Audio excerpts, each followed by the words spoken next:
ఒకప్పుడు వరుసపెట్టి హిట్లతో టాలీవుడ్ను ఏలేసింది బుట్టబొమ్మ పూజా హెగ్డే.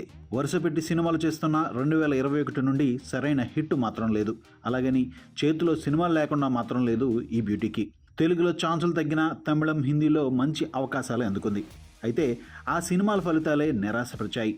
ఇక ఈమె తమిళనాడు సీఎం విజయ్ సరసన నటించిన జననాయగన్ రేపు ప్రపంచవ్యాప్తంగా విడుదల కానుంది. ఇక ఈ సినిమా హిట్తో పూజ ఫ్లాపుల నుండి బయటపడుతుందని ఆమె ఫ్యాన్స్ బోల్డ్ అని ఆశలు పెట్టుకున్నారు. కానీ ఇప్పుడు ఆ సినిమా దర్శకుడు వినోద్ ఇచ్చిన షాక్తో అటు పూజతో పాటు ఇటు ఫ్యాన్స్ కూడా నిరాశలోకి వెళ్ళిపోయారు.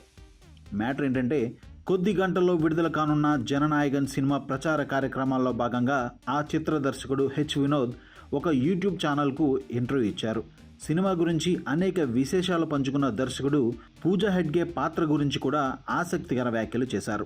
ఈ సినిమాలో పూజ ఒక ప్రెస్ రిపోర్టర్ పాత్రలో కనిపిస్తున్నారంటూ, అయితే ఆమె పాత్రకు పెద్దగా ప్రాధాన్యత లేదని, అందుకు ఆమెకు సారీ చెప్పాలని వ్యాఖ్యానించారు. నిజానికి ఆమెను ఈ పాత్రలో తీసుకోవాలనుకున్నప్పుడు స్క్రిప్ట్లో ఆమె కోసం ప్రత్యేకంగా ఓ ఎపిసోడ్ రాశామని, కానీ సినిమా నిడివి 3 గంటలకు చేరుకోవడంతో లెంత్ కారణంగా ఆమె పార్ట్ లేపేయాల్సి వచ్చిందని వెల్లడించారు. దాంతో ఈ సినిమాతో పూజ మళ్ళీ కంబ్యాక్ ఇవ్వడం ఖాయమని ఆశలు పెట్టుకున్న ఆమె ఫ్యాన్స్తో పాటు ఆమెకు కూడా ఈ సినిమా ఈ విధంగా విడుదలకు ముందే నిరాశను మిగిల్చింది. అయితే ఈ విషయం పక్కన పెడితే ప్రస్తుతం పూజా హెగ్డే లారెన్స్ కాంచనా 4తో పాటు దుల్కర్ సల్మాన్తో శ్రీ సినిమాలో నటిస్తున్నారు.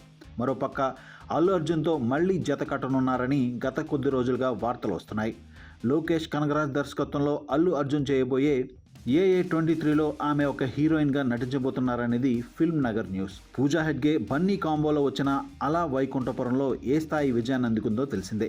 ఇక దాంతోపాటు త్వరలోనే అనౌన్స్ కాబోతున్న ఒక మల్టీ స్టారర్ సినిమాలో ఈమె నటించే ఛాన్స్ ఉన్నట్లు టాక్ వినిపిస్తుంది. రవితేజ, శ్రీ విష్ణు కాంబోలో హసిత్ గోలీ దర్శకత్వంలో రాబోయే చిత్రంలో ఈమె హీరోయిన్ అని వార్తలు వస్తున్నాయి. అయితే ఈ సినిమా విషయంలో ఎటువంటి అధికారిక సమాచారం లేదు. మొత్తానికి హిట్లు ఫ్లాప్లతో సంబంధం లేకుండా బుట్టబొమ్మ తన జోరును చూపించడం విశేషమే. ఇక ప్రస్తుతం ఈమె చేస్తున్న 2 సినిమాలు క్రేజీ ప్రాజెక్ట్లే. ఇక బన్నీ, రవితేజ సినిమాలు కూడా ఓకే అయితే పూజ మళ్ళీ ఫుల్ ఫామ్లోకి రావడం ఖాయం అనేది ఆమె ఫ్యాన్స్ మాట.